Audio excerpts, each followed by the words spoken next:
Muito obrigado, Sr. Presidente, Sr. Ministro, Sra. Secretária de Estado. Queria cumprimentá-los e dizer que, da parte do CDS, naturalmente, que haver um acordo nesta altura e nestes termos é positivo.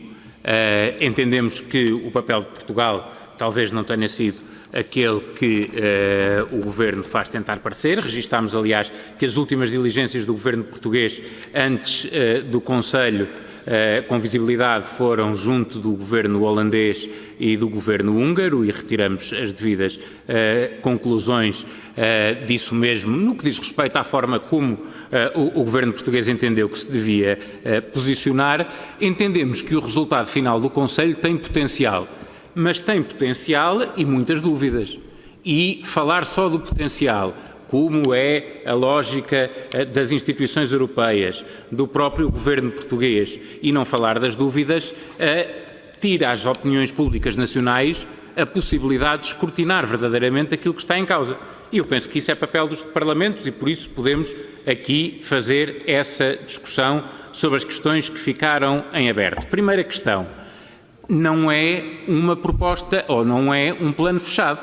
Há uma necessidade de validação pelo Parlamento Europeu e por Parlamentos Nacionais. Sabemos já quais são as objeções do Parlamento Europeu, que não são apenas as previsíveis relativamente, por exemplo, ao papel fiscalizador do próprio Parlamento Europeu, mas são substanciais relativamente aos conteúdos do quadro financeiro plurianual, não só ao envelope total, mas à distribuição dentro do quadro financeiro plurianual. Relativamente aos Parlamentos Nacionais, queria perguntar se o Governo português se empenhará, junto dos governos socialistas que governam a maioria dos países frugais, para que nos Parlamentos Nacionais dos seus países, onde os deputados socialistas têm especial importância, não haja uma objeção àquilo que agora é considerado pelo Governo Socialista português um bom caminho. Depois, a questão da validação pela Comissão e pelos Estados-membros daquilo que seja o programa de cada país.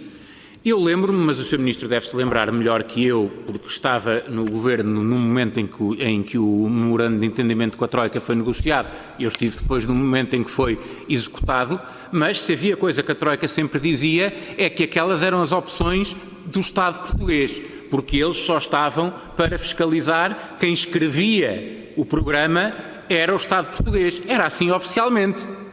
E agora também é assim oficialmente. O que eu pergunto é qual é que vai ser a capacidade limitadora daquilo que sejam verdadeiramente as opções nacionais. Porque não nos adianta dizer que a última palavra é de Portugal e que a última palavra que Portugal tem é sim, senhor. E, portanto, nós temos a última palavra só formalmente. Quero saber quais são as garantias de que não será assim e que há aqui uma diferença em relação ao que havia nos memorandos e nas respectivas revisões com a Troika. Depois, a questão da emissão comum de dívida. É importante também, junto do Parlamento Nacional e das opiniões públicas nacionais, explicar esta questão. Porque diz assim, é muito bom o dinheiro vir por subvenção e não vir por empréstimo. E perguntamos assim, o que vem por empréstimo nós temos que pagar? Temos. Pagamos a quem? Pagamos às instituições europeias. O que vem por subvenção nós temos que pagar? Também temos. Também temos. Através da União Europeia, mas também temos que pagar. Portanto, que não se crie esta ideia de que há um dinheiro para pagar e que há um dinheiro grátis. Nenhum deste dinheiro é grátis. Sai mais barato, como o Sr. Ministro me responde sempre, a parte das subvenções e da dívida emitida pela Comissão. Nunca o neguei, é verdade. Mas também é preciso dizer, por outro lado, que é preciso pagá-lo. E para ser preciso pagar, é preciso também dizer outra coisa. Esta emissão de dívida pela Comissão Europeia, garantida pelos Estados, tem consequências ao nível da evolução do ponto de vista da soberania e da integração europeia. É bom que se diga isso também dentro dos países. Há ou não há uma alteração do ponto de vista da integração europeia e da soberania de cada Estado-membro com este passo que se deu, não só por a dívida ser garantida pelos Estados, mas por ter como programa para o seu pagamento novos recursos próprios da União. E, portanto, se vão ser criados novos recursos próprios da União, Se os Estados-membros estão a garantir uma dívida que é emitida pela Comissão, pode-se achar que isso não é interessante, mas para quem valoriza a soberania e as questões de soberania, essa discussão é importante. Não, independentemente da conclusão que depois tenhamos, até podemos concluir que esta é a melhor solução. Não podemos ignorar que tem consequências do ponto de vista da soberania de cada Estado-membro. Depois, a questão do novo quadro europeu também que surge este foi provavelmente a primeira grande discussão profunda ao nível europeu sem a participação do Reino Unido. Isso trouxe uma alteração naquilo que é normalmente a arquitetura e aquilo que são as posições de blocos dentro destas negociações. E é importante também Portugal observar isso e saber como se posicionar em termos de futuro. Países que normalmente ficavam na segunda linha e na retaguarda em relação às posições do Reino Unido, agora assumiram outro protagonismo e lideraram, por assim dizer, um bloco. A Alemanha e a França ficaram com o papel de promotores de uma solução. Não muito diferente do que acontecia algumas vezes no passado. Agora é preciso saber, relativamente aos restantes Estados-membros, se nós estamos aqui em condições de poder dizer que há os frugais, à França e à Alemanha e ao resto, ou se no resto vai haver também questões, que eu acho que vai, onde haverá grandes divisões, o Estado de Direito é uma delas, e como é que o Sr. Ministro vê esta nova arquitetura interna da União Europeia e os equilíbrios de forças que daí podem resultar. Depois a questão do mecanismo de fiscalização. Como é que, vou já terminar, Sr. Presidente, estava distraído, como é que o mecanismo de fiscalização vai funcionar e até onde é que vai o seu poder? Quem é que vai efetivamente fiscalizar e até onde é que pode ir essa fiscalização? Muito obrigado. Senhor Deputado, Senhor Ministro, tem a palavra, por favor. Muito obrigado, Sr. Presidente, e muito obrigado, Sr. Deputado, pela clareza das suas posições.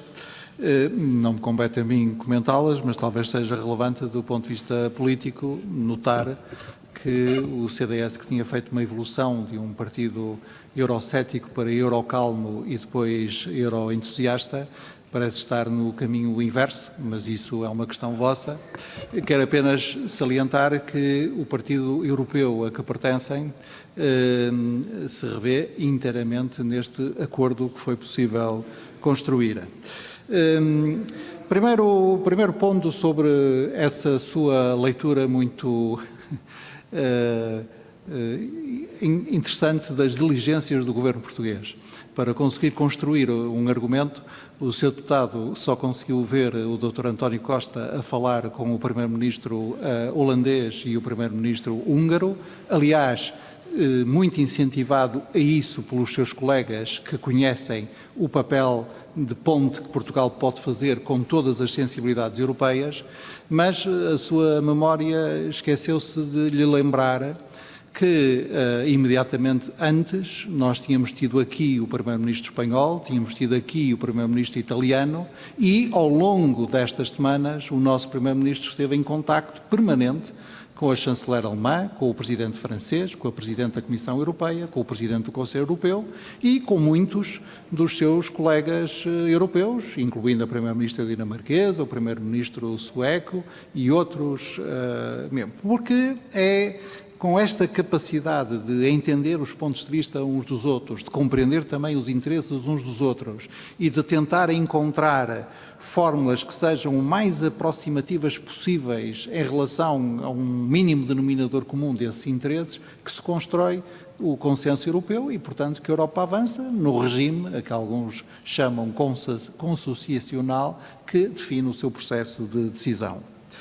E que, aliás, com o Tratado de Lisboa tem evoluído para áreas em que a maioria qualificada serve como instrumento essencial de decisão, assim atenuando a natureza confederal da arquitetura europeia e acentuando a natureza federal da arquitetura europeia. Se o plano está fechado, se o acordo está concluído, do ponto de vista do equilíbrio a que foi possível chegar em Conselho Europeu e, portanto, de negociações complexíssimas e dificílimas entre 27 Estados-membros representados pelos seus executivos, sim, não tenho a mínima dúvida de que seria muito precipitado e muito arriscado reabrir este acordo. Do ponto de vista da negociação, mesmo que entre aspas, que é necessário fazer com o Parlamento Europeu, porque o Parlamento Europeu tem o poder, tem o poder de dar o seu consentimento ao quadro financeiro plurianual, embora não tenha o poder de intervir na estrutura interna desse quadro financeiro plurianual. É evidente que é preciso ouvir o Parlamento Europeu. Aliás, o Presidente do Parlamento Europeu teve hoje um almoço de trabalho com o Comitê de Representantes Permanentes, portanto, o COREPER, os embaixadores dos Estados-membros junto da União Europeia, e esse trabalho vai-se fazendo. Os próximos passos são sempre muito importantes e, portanto, a alteração da decisão sobre recursos próprios, que é quem dá esta margem de respiração na qual encaixa o programa Nova Geração, tem que ser aprovada pelo Parlamento Europeu e por todos os Parlamentos Nacionais. E a aprovação e a revisão dos regulamentos do quadro financeiro plurianual têm que ser aprovados pelo Parlamento Europeu portanto, ainda há muito trabalho a fazer e temos que estar preparados para os pequenos ou médios percalços que possam surgir neste percurso. Mas quanto mais clareza tivermos nas nossas orientações e nos acordos que estabelecemos, e mais conseguiremos superar esses percalços, se acaso eles se puserem no nosso caminho. Eu não creio que seja útil olhar para as discussões intra-europeias de um ponto de vista estritamente partidário. Evidentemente que as famílias políticas são muito relevantes na construção europeia, mas também o espírito de compromisso entre as diferentes famílias políticas é que tem feito andar a construção europeia, e os interesses nacionais muitas vezes sobrelevam as orientações político-partidárias. Portanto, eu não creio que esse seja um critério determinante para a avaliação do que sucede e para a definição da nossa posição. O Sr. Deputado tem uma concepção interessante do que é a soberania nacional, mas tem uma concepção da soberania nacional como se a soberania nacional se construísse contra a construção europeia. Sempre que o Sr. Deputado vê um processo em que aumenta o envolvimento dos Estados-membros, em que aumentam os poderes de codecisão, o Sr. Deputado vê riscos para a soberania nacional. Mas o Sr. Deputado e o Sr. Presidente vão-me deixar dizer uma coisa muito simples. Se um Estado-membro, mesmo que fosse ele a Alemanha, fosse deixado sozinho perante os mercados financeiros, numa altura em que precisa de ir buscar aos mercados financeiros somas consideráveis de recursos, garanto-lhe, Sr. Deputado, a soberania nacional desse país estaria beliscada. E o facto de nós termos conseguido construir uma emissão conjunta de dívida aumenta consideravelmente a soberania nacional de cada um de nós, medida nesta coisa simples, mas absolutamente determinante nos dias de hoje, que é a nossa capacidade de enfrentar os mercados de dívida a que temos que recorrer.